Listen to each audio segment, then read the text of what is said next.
ఈ దినమున యేసన్న గారి యొక్క సమాధి చూపించాలని నేను ఆశపడి ఇక్కడికి రావడం జరిగినది. నాకు తెలియనప్పుడు పిల్లరాదు అక్కడ కొండ మీద కనపడే సిలువని యేసన్న గారి సమాధి అనేవారు. నేను కూడా అదే అనుకునేవాడిని. ఆయన చనిపోయినప్పుడు వచ్చాను నేను. అయితే అంతమంది జనంలో ఇక్కడ దాకా రాలేకపోయాను. తర్వాత వారానికి మరలా వచ్చి యేసన్న గారి సమాధి చూసి వెళ్ళేవాడిని. ఈ దినమున ఇక్కడికి రాలేనటువంటి వారు ఎంతో మంది ఉంటారు.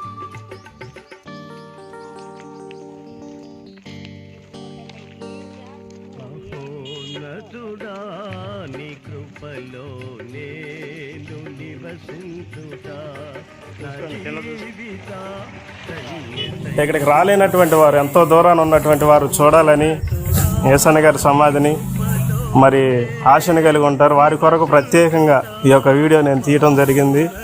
అయితే ఫస్ట్లో అది అక్కడ మనకి కనపడేటటువంటి ఆ కొండపైన సిలువ కనపడుతుంది కదా, అదే యేసన్న గారి మరి సమాధి అని చెప్పారు చాలామంది.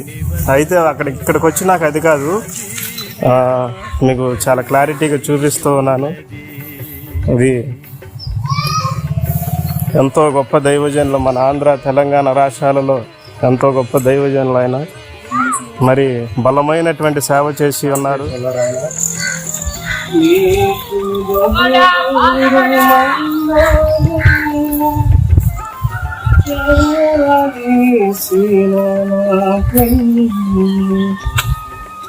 గొప్ప దైవజనులు, ఇదే యేసన్న గారి యొక్క సమాధి.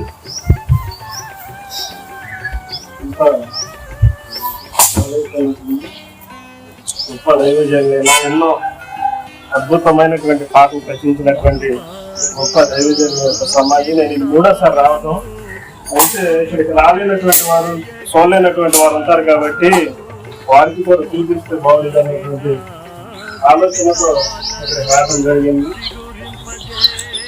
గొప్ప దైవజనులు యేసన్న గారు, ఆయన పాటలు పాడుతుంటే, ఆరాధన చేస్తుంటే, ఆయన మందిరంలో ఉన్నప్పుడు పరలోకంలో ఉన్నటువంటి ఆనందం కలిగేది.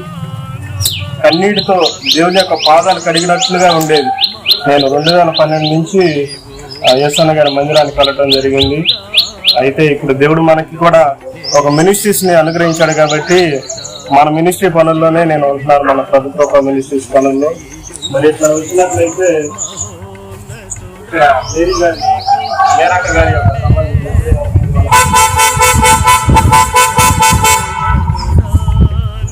మేరక్క గారి సమాధి అడుగుది ఎక్కడే పెట్టి ఉన్నారు.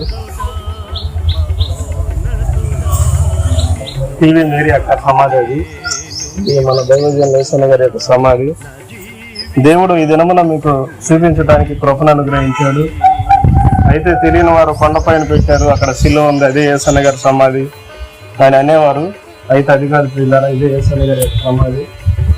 ఈ ప్రాంతం అంతా కూడా సార్ చూపించరా.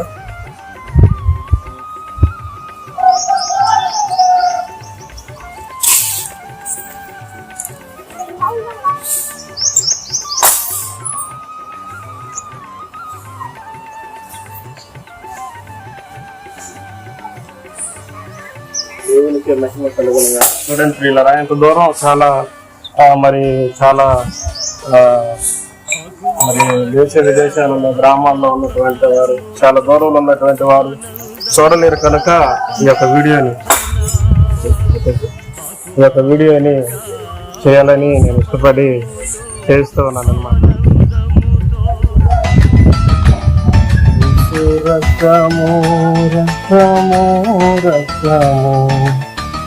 యేసు రక్తము రక్తము రక్తము అమూల్యమైన రక్తము నిష్కళంకమైన 8వ తారీఖు 8వ నెల 2012 యేసన్న గారు చనిపోయి ఉన్నారు. నేను ఇది మూడోసారి రావడం, మీకు కూడా చూపించాలన్న ఆశతోటి ఈ యొక్క వీడియో తీయడం జరుగుతుంది. Thank you. God bless you all. Praise the lord.